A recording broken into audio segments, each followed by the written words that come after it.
Hey, everybody. Welcome into the back room. I'm Andy Ostroy. We have a great show for you today. We have Elizabeth Holtzman coming up shortly. But first, I want to thank you for tuning in today. We appreciate you listening, and we'd love to hear your comments. So email us at backroomandy@gmail.com, and we'll read a few next time.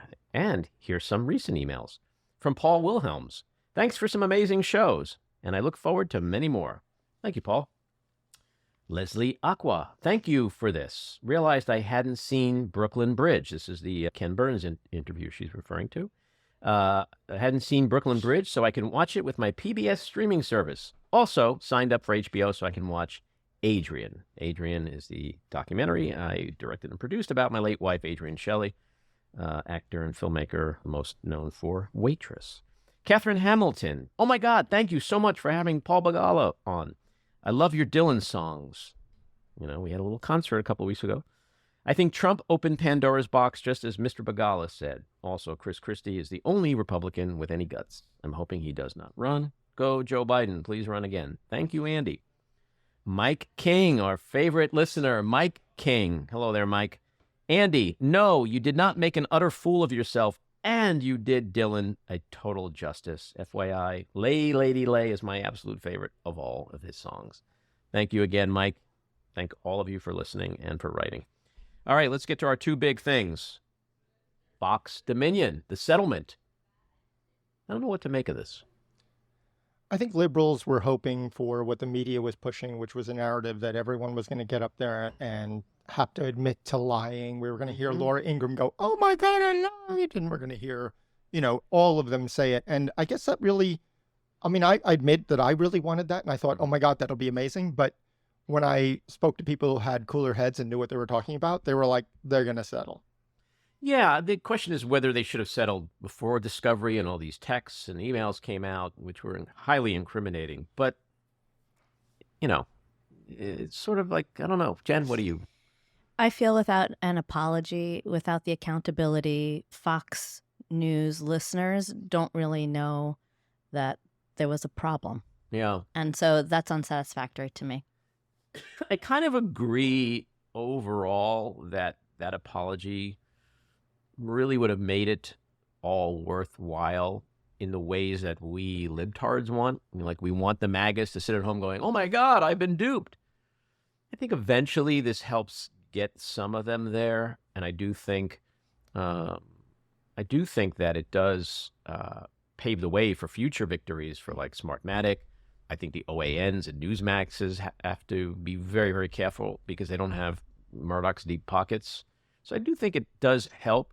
787 million. 0.5. Yeah, that's not a number to sneeze at. That's a huge amount, even for a company like Fox. True. Yeah, but this is where Fox actually is the winner in this. I know we're going to talk about winners and losers later, but I think the real reason they're a winner, if you remember back when Peter Thiel sort of destroyed Gawker and Nick Denton, and basically Fox's news competitors are totally effed on this because they don't have any deep pockets, and basically they could be put out of business this way. And Fox in the end is going to be there, and we know it didn't hurt them too much because their stock didn't even drop after they just got a $700 million payout, which, most companies, if you had to pay almost $750 million, like, oh my God, the stock has got to drop. Mm-hmm. That's really a good point. And, as long as their audience remains faithful, that's the most important thing. This is just a drop in the bucket. Yeah, the flip side to all this is that, like Trump famously said, he could shoot someone in the middle of Fifth Avenue, and as I always like to joke, his fans and supporters would scream that none deserved it, right? Or that baby deserved it.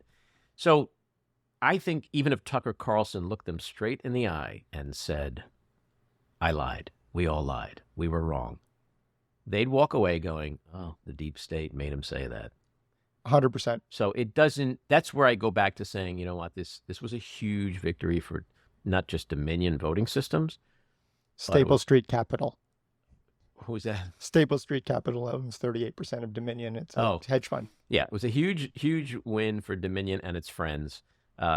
Huge win for democracy. I think it was a huge win for truth and reality. And I think it does chip away at this problem.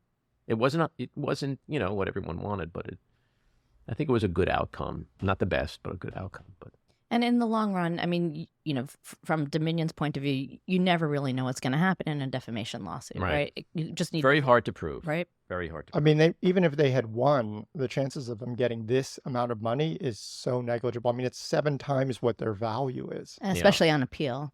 The interesting thing about this case is that there were 2 elements Dominion had to prove. One was that the stuff was a lie, and 2, that there was intentional malice to spread that lie, knowing it was a lie.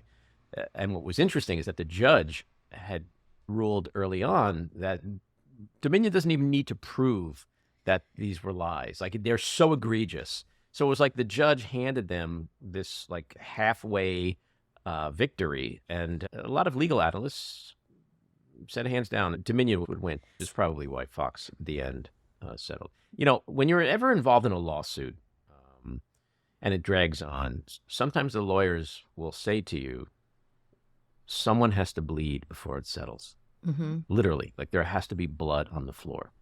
And that's what I think this came to. Yeah. I mean, I think we also saw some incredible lawyering, which when the judge dismissed the jury and said it was settled, he actually said this was the best lawyering he had ever seen on the bench. Yeah. On both sides. No, I think it'll go down in history on many levels as a big win and a very important precedent-setting case.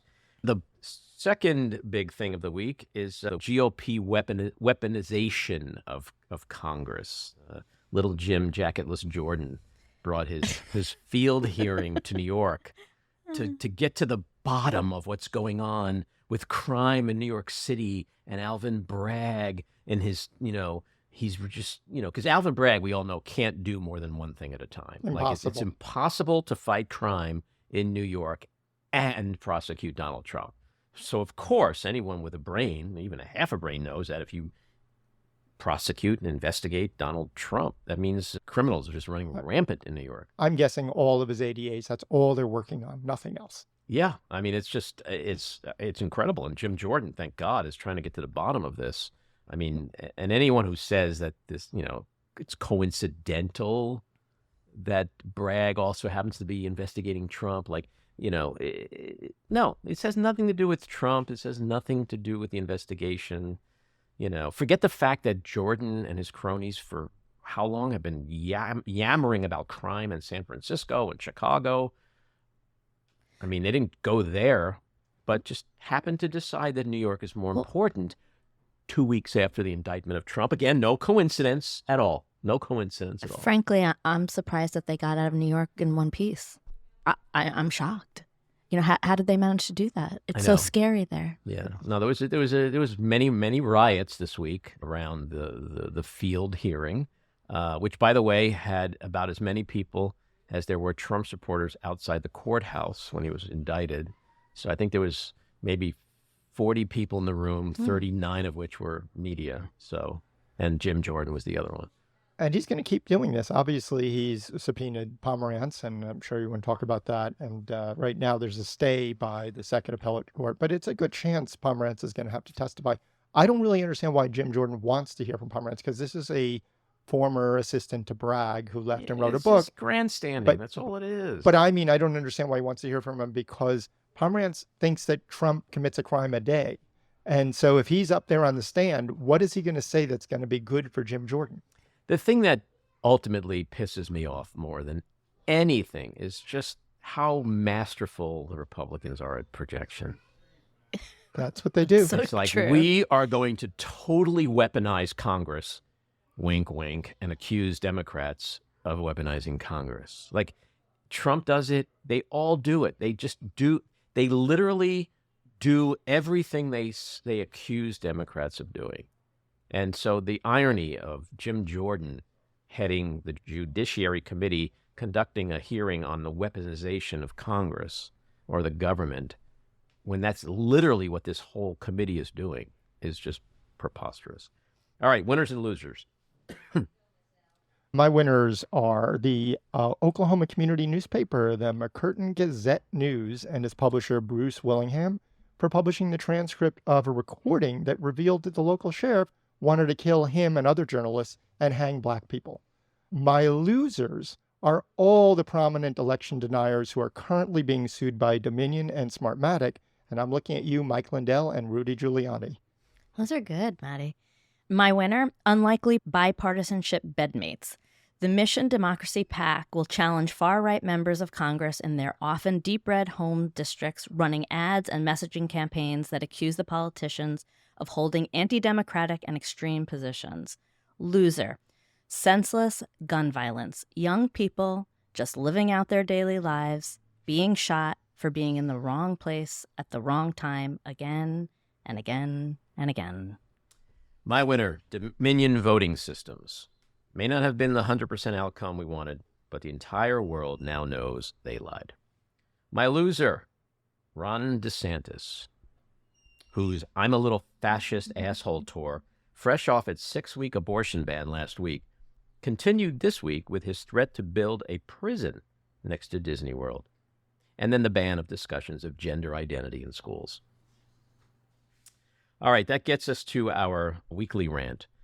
I like to call him Rhonda Santis because his perverse obsession with trans women, drag queens, and vaginas must mean that deep down he secretly desires to be a woman, even though he still identifies as a male asshole. Repressed sexuality aside, it's becoming abundantly clear through his relentless and, quite frankly, self-destructive attacks on Disney, Florida's largest and certainly most beloved employer, by the way, that he is woefully unfit to ever serve as president. Let's consider his most glaring personality flaws. He's incredibly small, petty, insecure, thin-skinned, selfish, self-consumed, vindictive, bigoted, angry, hateful, and cruel.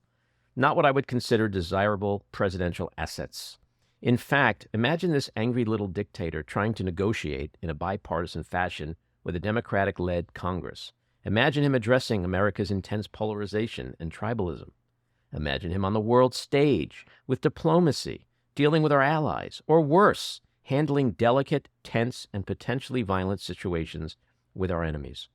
But most of all, DeSantis is a coward, a weak, feckless, pathetic coward who, like most bullies, only picks on those significantly weaker than he is, which is why it's virtually impossible to imagine him having the balls to take on the biggest bully of all, Donald Trump, especially given his awful momentum.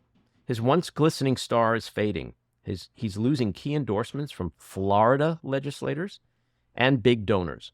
His polls are cratering, and Trump and his cronies have been successfully hammering him over his epic Disney fail, while also accusing him of supporting cuts to Social Security and Medicare and eating chocolate pudding with 3 fingers. Which is why I continue to predict, as I have for many months now, that DeSantis will not run for president. This coward knows a losing fight when he sees one. That brings us to our guest today, Elizabeth Holtzman. She is an attorney, writer, author, TV commentator, and former politician. She served for nearly 3 decades in government, including 20 years as an elected official. She was the youngest woman ever elected to Congress, a record she held for 42 years, and subsequently became the first woman elected Brooklyn District Attorney. She was also the first and only woman to be elected Comptroller of New York City. During her 4 terms in Congress, she captured national attention for her role on the House Judiciary Committee, where she voted to impeach President Richard Nixon. She's a champion of women's rights, authoring many laws, including extending the deadline for ratifying the Equal Rights Amendment, the Rape Privacy Act, and in exposing the U.S. government's inaction on Nazi war criminals living in America. She forced the Justice Department to create a special Nazi hunting unit that won worldwide acclaim. Elizabeth, welcome into the back room. Thank you. Glad to be here. So I want to start with your most recent news. You ran again for Congress in 2022, last fall. You have been in public service most of your adult career, and I'm curious, what was the decision to run again? Some people were a little critical. There was an ageist thing, in my opinion. I mean, I'm 63, and I'm in the best physical and mental shape of my life. My red flags go up when people get criticized pretty much solely on the basis of age. But I want to know, despite that criticism, what motivated you to run again after all this time? What motivated me was that the decision that came out, the draft decision on abortion, that Justice Alito released. And that infuriated me. And I was asked to make some speeches at some rallies. And there I was, rallying the crowd and getting a great response. And I was really angry. And I said, we need people in Congress who are going to do something about this. But I didn't think about running. There was no opportunity. It was the farthest thing from my mind. And then they had this crazy redistricting in New York. And my house is right in the center of that district. Yeah, mine too. And I said, I know this job and I have some creative ideas and I'm angry and I can do it. I can hit the ground running and I can do it. The job is not just about taking Trump down and preserving our democracy. The job is also about preserving our rights, women's rights, everyone's rights. And it's about improving the lot of people in this country, whether it's environmental or in terms of public transportation or housing. And I've done all those things. I've done them in many different capacities. But particularly what irritated me was, in fact, what I thought was the Democrats' reluctance to take on the Supreme Court. And I find that that's still the case. And it was annoying to me and dismaying to me then, and it's dismaying to me now. I mean, everyone's saying, John Roberts, you take on the investigation of Clarence Thomas. Well, he's not going to do that. There's no way he's going to do that, to live with this man on the court, and he's not going to do that. It's very hard to investigate yourself, and it's very hard to investigate the colleagues that you work with all the time. Congress has not lifted a finger to look at Clarence Thomas. Why do you think, because that's one of the things I was going to ask you. And they haven't lifted a finger to look at Brett Kavanaugh. They never finished his investigation. And frankly, they never finished the investigation of Clarence Thomas. It's not just his refusal to fill out financial forms, his contempt for the ethics laws. It's just the way he has the same contempt for the Constitution. He's above the law. Well, the Congress never finished the investigation of him and his claims that he never engaged in sexual harassment. There were women who were never questioned under oath by that committee in public. I know that because one called my office to talk about it. And we tried to get the committee to talk to her and they refused. So I know they never finished the job then. We have now a Supreme Court that's going to decide about whether Americans all over the country can use the abortion pill. And the fact of the matter is that you've got at least 2 judges on that court, 3 judges whose legitimacy on the court is questionable. Right. Now, how can this be? And where are the Democrats? I hear the anger in my voice. That's what got me going and still has me going. I was literally going to say, for everyone out there who's listening, if you have no idea why Elizabeth Holtzman ran for Congress last year, you just heard why. You came in 6th, although you got 6 times the amount of votes as Bill de Blasio, who was the former and much younger New York City mayor. So your candidacy certainly had legitimacy, but I think it did raise a very important ageism question. We saw recently on CNN, Don Lemon took heat because he said a 50-year-old woman is basically past her prime. The key is with people like us who are in our 60s, 70s, 80s, you ran for Congress when you were 80 years old. You don't think of yourself that age. Like, I don't see myself as a 63-year-old man. I think and feel like I did 40 years ago. I don't feel limited by my age. So it's easy for someone closer to your age to understand what you were thinking. You were just seeing yourself as a woman who's accomplished, who is successful, who's resourceful, who knows how to get shit done. You're angry, you're fired up. Those are all great qualities to have in a congressperson. You don't see the limitations of your age the way other people look at age, and it's wrong for them to do that. And that's, of course, kind of the very definition of ageism. It's limiting someone's ability to do something solely because of their age. But the point is that people sometimes like to operate on stereotypes, and that's wrong. You could be a young person and not have the intelligence or the sense. I mean, look at George Santa, liar. God only knows what else. I mean, so let's be real. Sure, there are people at 80 or 81 or 85 who can't do the job in order to be, sitting. Maybe they can't even read a book. Okay, we understand their limitations of age, but they're also benefits of age, the maturity, the wisdom, the Sure. experience you bring. You don't have that when you're 31. I know that. Yeah. I mean, I was in Congress when I was 31. I was the youngest woman at the time I was elected. Yeah. So I hope people begin to think about those stereotypes because the population is aging. We are more active when we're older. Both my grandparents died in their, early or mid 60s. It would have been inconceivable for someone to live as long as I am and still with my marbles. So I think that the real question is to always to evaluate a person on the basis of his or her qualities, not on the basis of their color, their age, their height, their weight, Well, you've spent a career their fighting gender. for that. The interesting thing is, I think with ageism today in politics, it's very partisan. You hear about all the attacks on Nancy Pelosi for her age. Look what's happening with Dianne Feinstein. Joe Biden is too old. Trump people will say Biden's too old, but yet Trump is the same age basically as Biden. McConnell, right? This is a guy who's been missing for the last couple of months because unfortunately he had a fall and the difference between Democrats and Republicans is we don't make fun of Republicans who fall down and hurt themselves and get hospitalized and have to take off like the way they're attacking John Fetterman. But it seems the ageism seems to come more from the right and a little bit from like the younger progressives who feel like, Well, the ageism, I don't know that it's partisan. I think it's still, unfortunately, something that's not recognized. People are not ashamed to say he's too old for the job. People are ashamed. They know they shouldn't be saying he or she is the wrong color for the job or Right. a woman can't hold the job. They wouldn't say that, on a microphone that everybody could hear. So I think people don't realize that ageism exists and that it's a bigoted thing to say someone is too old for the job. They may be, but you have to know more about them than just their age. Speaking of age, when you were 30 and entered Congress, one thing I in doing some research on you, when the Watergate burglary occurred, there was also around the same time a burglary of your campaign headquarters. Right. And unlike the Watergate burglary, some of your staffers ended up in the hospital. Yeah, one. What happened there?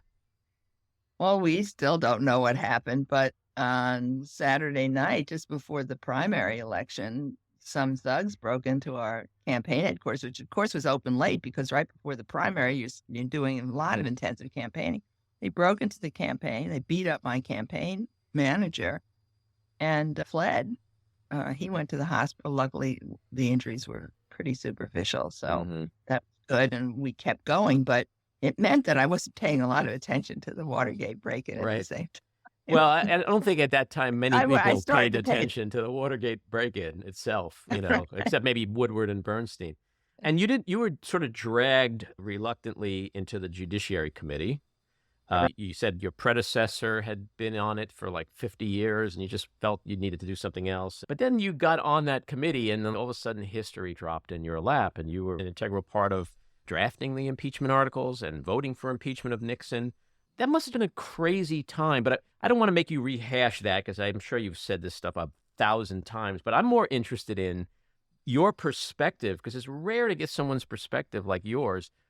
What are the key differences, like when you were in Congress then going after Nixon, who was corrupt, versus what you see today with Congress and the Justice Department and going after Trump and his corruption, the differences between the House then, the House now, and the differences in Nixon and Trump himself? Well, let's put it this way. I think that all the Republicans were not as partisan as they seem to be today. It's not to say they weren't partisan. When they started out, I think probably every single Republican was a Nixon supporter, every single one of them. But they allowed themselves to be influenced by the facts. And the way in which the facts were presented was the same for every member of the committee. We had to sit, it was like kindergarten. All the members of the committee sat behind closed doors and our chief counsel read to us statements of fact. And we had the opportunity to challenge those statements. Nixon did this, his chief of staff did that. If you didn't challenge it at that point, you couldn't come back and say later on, oh, I didn't know what was happening, because it was right in front of you. And we all had the same facts. And a big percentage of the Republicans, about 30% of them, were influenced by the facts, which were overwhelming, even before the smoking gun tape came out. And we also had 3 Southern Democrats whose districts were at least as pro-Nixon as the Republicans. So all of them supported it. They kept, and it was, for these people, it was very courageous. It was not, simply, I see the facts, and yeah, I know Nixon engaged in high crimes and misdemeanors and so forth. I think they knew that their re-elections were on the line, but they had immense courage. It wasn't a courageous act for me, because I knew that mine was a Democratic district and I would be okay. But still, I remember voting for Nixon's impeachment, and it was one of the most unpleasant things I ever had to do in my life, because as much as I really opposed his policies, disagreed with many of his programs, he was still my president, and I didn't want to see my president have to be voted as someone who engaged in high crimes and misdemeanors. I was really saddened by that. And but the fact of the matter is, I did a lot of research in the Constitution. I went to Harvard Law School, but they never taught us about impeachment at Harvard Law School. That was not a subject matter, because no one had looked at it for 100 years. Andrew Johnson. Was the first, and we thought, I guess they hoped at that point the last. But the framers understood that there would be presidents who would abuse the power of their office, and they didn't know whether their names were going to be Nixon or Trump, but they knew they'd be there, and they created a mechanism. And I felt also very privileged at that point, because I said, to be sitting on this, because both my parents were immigrants. We came to this country. They both came with nothing. They built a life for themselves and for me and my brother. And here I was being given the enormous responsibility of sitting in judgment on the President of the United States. And I tried to do it as honorably as I could. I did my homework. What you're saying, though, is that truth, facts, reality, country over party, which existed then, don't exist anymore. Well, when did it get so also, tribal, and when did the Republican Party lose its ability to just reason and be rational? Well, I want to make a different point from what you're saying. I think the other thing that was very important, which was not done in this impeachment, in the Trump impeachment, was that the chair of the Judiciary Committee wasn't run from the Speaker's office, the impeachment. It was run by the Democrats and the chair of the Judiciary Committee. The chair of the committee made enormous efforts to reach out to the Republicans. When he first started, he picked a Republican counsel for the Democrats, for the whole committee. And the Republicans picked a Republican counsel. So guess what? We had 2 Republican counsels. Reaching out in that way sent a very important message. We're going to do this not in a partisan fashion. We're going to reach out. And when the Republicans wanted witnesses, and when they wanted things that were really, maybe they weren't 100% reasonable, but they were certainly manageable. For example, he gave in to them, the chair of the committee.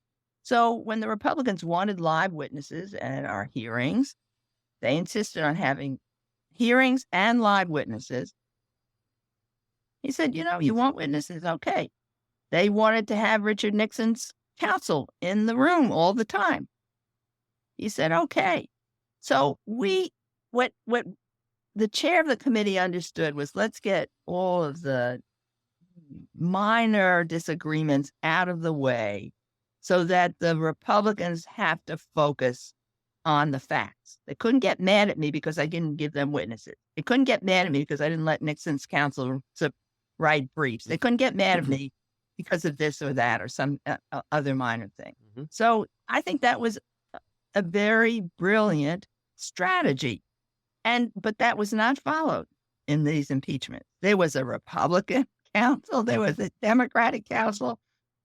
I don't know whether it would have made any difference, but I'm just saying those things, they're small things, they're symbolic things, but they may also have helped to calm everybody down. And in fact, the articles of impeachment were written by 3 Southern Democrats and 3 moderate Republicans. The staff had written the first draft. They said, okay, you want us to vote for impeachment? We're writing it. And they threw that out and they wrote their own articles. So this gives you a sense of how people in the end, when taught the facts, like kindergarten kids, and not treated in a partisan way, treated respectfully, how we were able to come together. That was really important. I mean, I think if you'd asked at the beginning, were you going to let Republicans write the articles of impeachment, people would have said, you're out of your mind. I have to push back on this because you're talking about a party in the last few years that would look at a video of an insurrection and say, those are tourists. You have Kevin McCarthy, who, when given the opportunity to put people on the committee and make them impeachment managers, chose people, election deniers like Jim Jordan. There was no way that Republicans would come to that table the way you suggest, rationally. I wasn't there. I can just say that Nixon had his fierce defenders, fierce. When 7 other Republicans and the Southern Democrats voted for impeachment, they were all for Nixon. And it wasn't until the smoking gun tape came out where you heard Nixon's own voice saying, you've got to call the CIA and get the FBI to get them to stop the FBI from doing their investigation, that they agreed. So I'm not saying that this would have worked now. I didn't say that. I just pointed to the differences. I don't know that they would have made any difference. I think what you described is an ability for Republicans back then to say, and look. And it was Democrats too. I mean, the Democrats came from very Republican districts, some of them. Democrats had to do that too. The main difference was that partisanship stops at the borders, right? That era, people were ultimately faced with that decision of country over party. And they made the right choice because deep down they had a core, they had integrity. Today, you see what's happening with the Republican Party choosing Russia over Ukraine in their rhetoric. Like, maybe I'm just too skeptical, but it just seems like that's the climate we're living in today. But it doesn't mean that you shouldn't try, because the signals are not just to the members of the committee. When you have a Republican council, the Democrats pick a Republican council. That's a signal to the country about how they are going to be fair. So I'm not saying this would have affected or changed anyone's mind, but it was a different era, and you also didn't have money. I think money is, and the huge amounts that are involved in getting elected to Congress, the money has influenced the kinds of people who are running and the kinds of people who get elected. Well, we definitely agree that things could be better. That's for sure. So I want to ask you about a few things that are very topical. For example, the Fox Dominion settlement. What's your take on that? Well, I'm a lawyer, and I can understand why Dominion settled the case as they did. Does it achieve the goal, the end goal?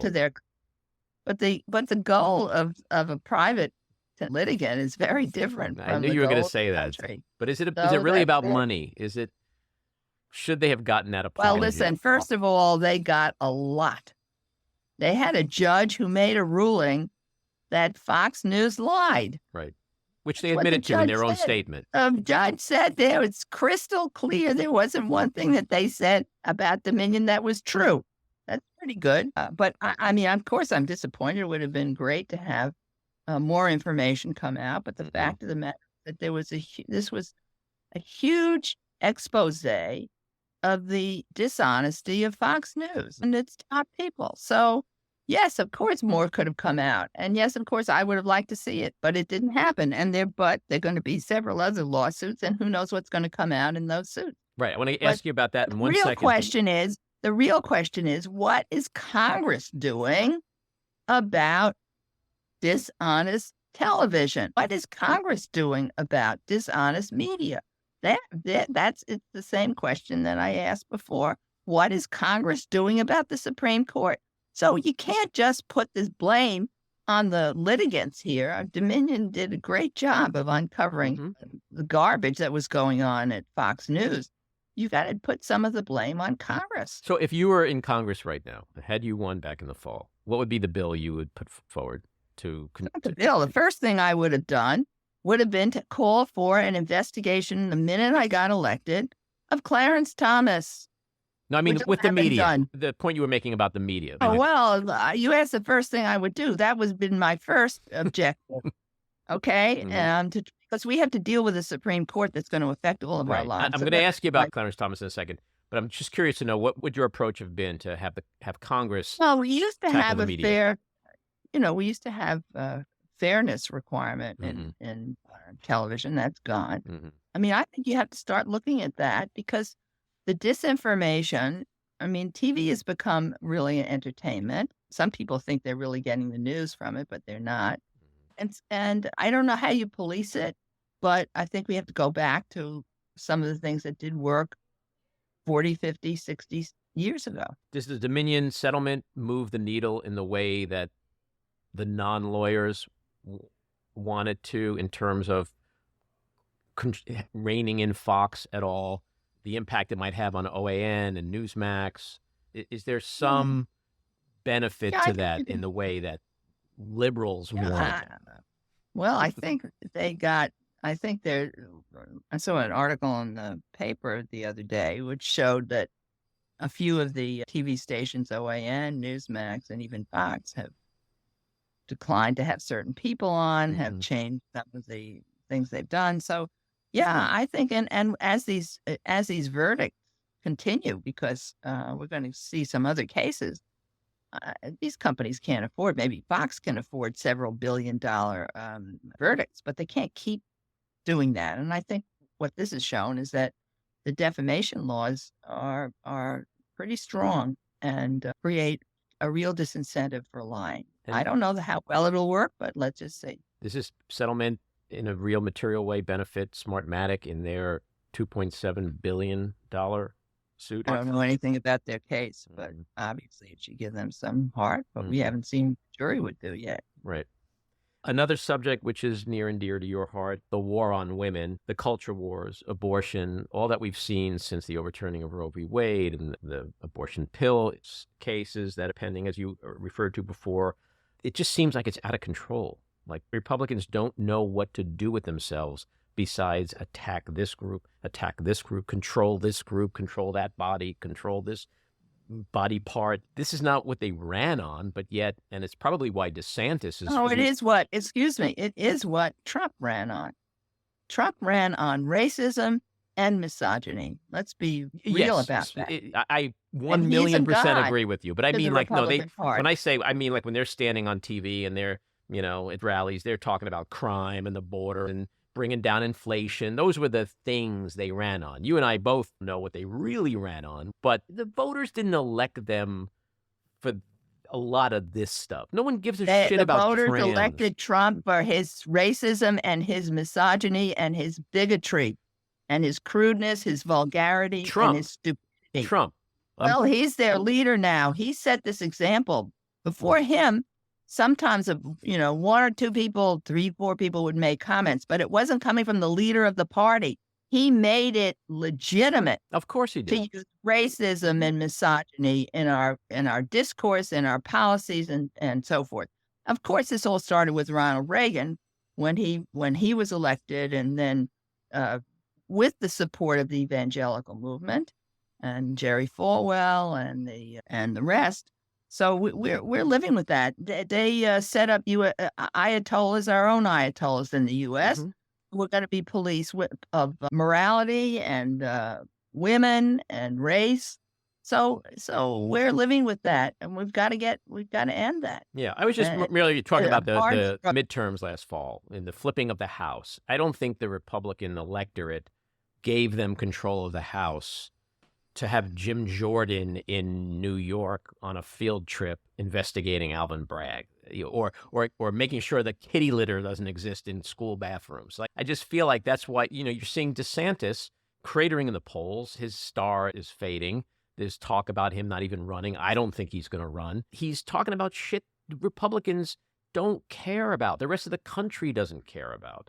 I'm sorry. I really disagree with you. I think racism and bigotry and misogyny are really at the heart and deep down at the heart of and at the base of what the most extreme base is, and which is running the Republican Party. And it is why Trump is revered, because he says things that no one else has the courage, used to have the courage to say out loud. Racist, misogynistic things, bigoted things. Yeah. No, And that's why they admire him and love him. I do agree with you on Trump. But he's setting the tone for the whole party. That's the problem. Yes, but Even three-quarters of the McConnell country doesn't agree with the Republicans or Trump on abortion, I on know, the pill, but that's on because the trans and Democrats. gay rights. All right, let's go back. This is because the Democrats didn't pay attention to the mechanics of power and control. They let the Republicans take over the state legislatures. They let the Republicans nominate these people into the Supreme Court. They didn't investigate them. They sat back and did nothing. And here we are. Well, there's some of the Democrats, grassroots, are making a difference. Look at what just happened in Wisconsin. In Kansas. And well, yeah, but in Wisconsin, they won an election against the Republicans. And in Kansas, nobody was paying attention but the people. But that's my point. And Montana. But you have to get organized. You Mhm. cannot let this happen on its own, because the forces of bigotry are pretty powerful, and they're financed. Yeah. So what you need, grassroots efforts all over the country, which weren't happening before. Nobody, the Democrats in Washington couldn't be bothered to pay attention to what was happening on the state level and local level around the country and pay the price for it. Yeah, no, I totally agree with the point you just made. And I do want, for the record, to say I agree with you on Trump and racism. I say it all the time. I've had people say to me, oh, no, there's normal people who are just feeling economically challenged. No, people voted for Trump and are Trump supporters. It's just nothing except race and bigotry, period. But my point is there's a reason why Kevin McCarthy flipped a House with 4 or 5 seats and not the 40 or 50 or 60 that everyone had predicted. There's a reason why Kansas knocked down that amendment. There's a reason why Wisconsin flipped. There's a reason why Michigan flipped. There's a reason why Democrats won Georgia and put a Jew and a black man in the Senate. There's a reason why Arizona flipped. All of that is because the bulk of the American people don't buy their bullshit. And that's why they keep losing. They've lost almost everything in the last 6 years. With the exception of the House, they've lost every election, every special election, every amendment. Their message isn't resonating with most people. We see Well, that. that's right. But they're resonating with enough, and they have organized enough, and they've financed these elections. That's and we the have point. All dark But you're money right on in that. there. What's happened is that for too long, the Democrats just didn't pay attention. Yep, I agree What with was that going 100%. on in the state capitals, and that was really wrong. So let's And we pay a price for it. And yes, there are many Americans who can't, can't stomach the Republicans, but some of them aren't voting because they don't think that Democrats are going to make a difference. Right. We've got to energize people, and we have to fight this huge effort to repress the vote. I mean, that's really the horror, and it would be a lot different if Republicans didn't try to suppress the vote, which they are. That's what the party is. They don't trust democracy. So getting back to your favorite person, Clarence Thomas, he just stays on the court and he does whatever he wants and gives his middle finger to everybody and nobody cares. No one remembers Anita Hill. Nobody remembers any of this stuff. And that's just the court just spirals down the toilet bowl. That's what happens. Yeah, that's where we are.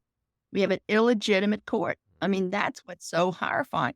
We have an illegitimate court making decisions over the lives of millions of the American people, millions of the American people. And that's wrong. And the Democrats need to stand up about this. Oh, yeah, we're going to wait for John Roberts to do something. Really? Really? Well, the fact Worse, is, they're waiting not for gonna get Kavanaugh any- to do something. That's what I hear now. It's like Kavanaugh's going to vote with Roberts and they'll have a Oh, yeah, five. right. Like this is the delusion of the Democratic electorate. Right. We have to start doing what we have the power to do.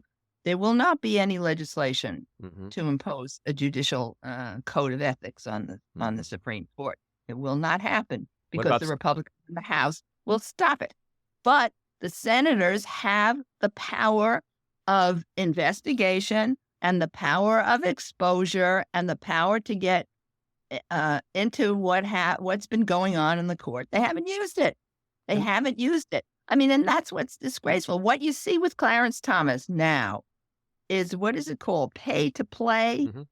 Clarence Thomas knows that if he votes the way he votes, he gets free trips. Mm-hmm. He gets to go to Indonesia on scuba diving trips.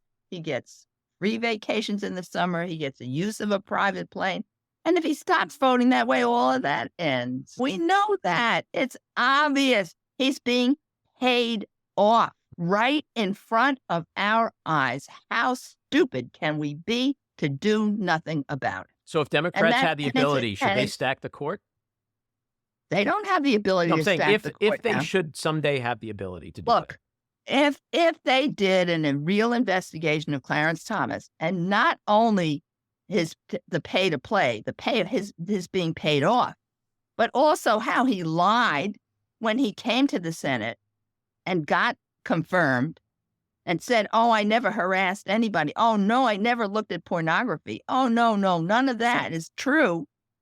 Okay, if they looked at that and showed that he was a liar, as I believe him to be, based on the evidence I've seen, and if he's turned out to be someone who's not told the truth, he may be forced to resign by public opinion. So let's try to do what we have the power to do instead of saying we can't do anything and giving someone else the responsibility. And that's the problem, I think, with the Democratic Party at this point. It's just tolerating Thomas on the court and others on the court who got there because it weren't proper investigations or because McConnell stopped the clock from running. So Democrats are too nice. They let it play hardball. I don't know if that's an adjective I would use, but they're not doing what they need to do, in my opinion. That's why I ran for Congress, and that's what I think our representatives should be doing, which is demanding the Senate to act. So another subject, which I know is near and dear to your heart, and I bring this up as a Jew myself, and I'm sitting here in a studio with two other Jews, my co-producer and engineer and associate producer. So anti-Semitism, what's happening? We went from never again to what the fuck? It just seems like it's crazy town right now. Well, I mean, I think what's happened is, well, I don't, that's a very deep question because we've lived with anti-Semitism, sadly, for millennia. That means thousands of years. Jews have been slaughtered and attacked for thousands of years based on ignorance and prejudice and so forth. I mean, my mom's family fled pogroms in Russia. They were refugees and sought sanctuary here. When I was growing up, I got beaten up on the way to Hebrew school.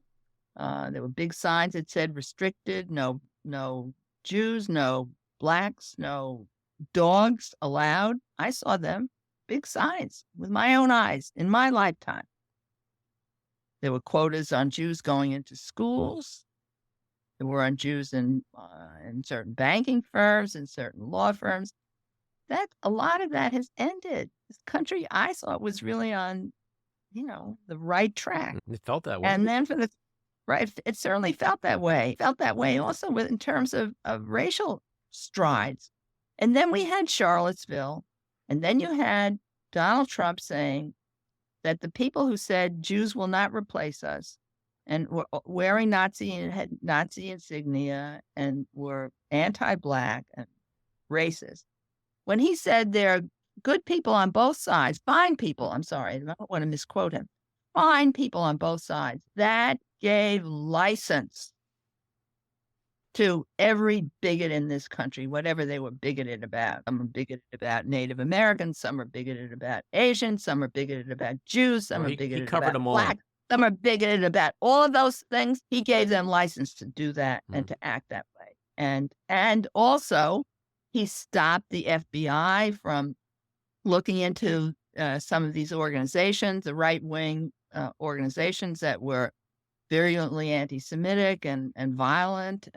So we lost a lot of ground, and we need to recapture it. I mean, that's one of the reasons I think the Republicans want to defund the FBI. That God forbid that they should be looking at these right-wing militias, at these right-wing groups that are racist, anti-Semitic, anti-democratic, and poisoning our society.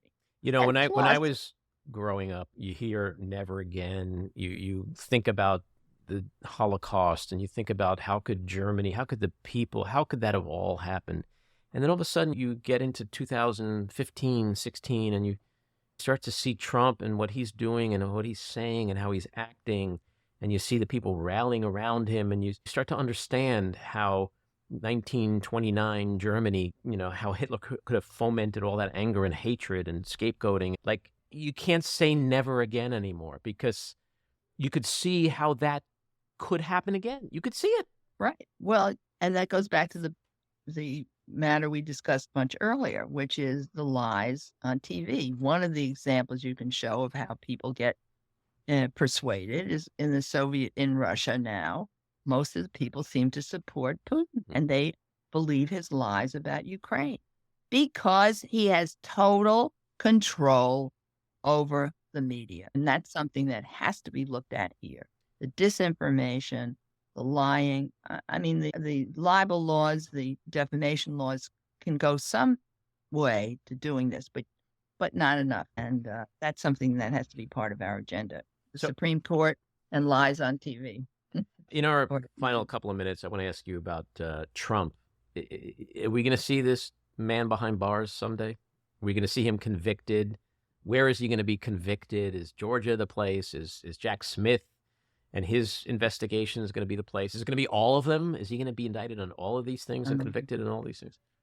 I mean, my own view is that it took the Justice Department a long time to focus the right way on this. It wasn't really until sometime in 22, I think, or maybe 21, they started looking at the false electors issue. That was present from the beginning.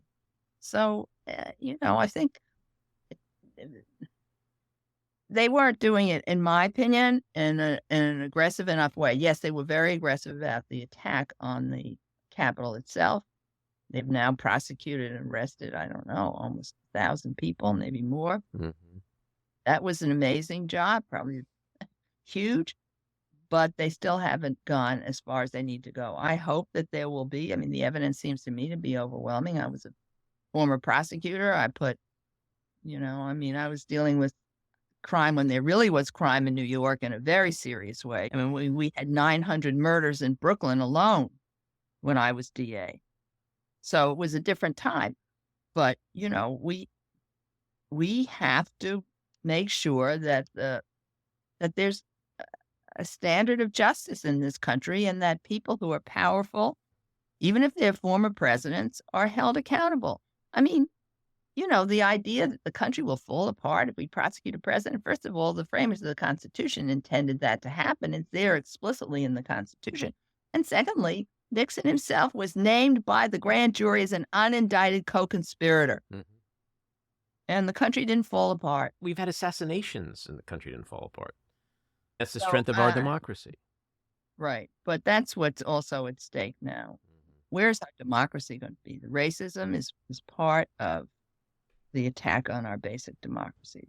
If we don't respect everybody, let people have their points of view heard, have the truth come out, then who knows what's going to happen to us. Well, that's a Don't worry about it. That's a great point to end on. Optimism, positivity, and hope. Well, listen, we've made it for, several hundred years. We're still here, right?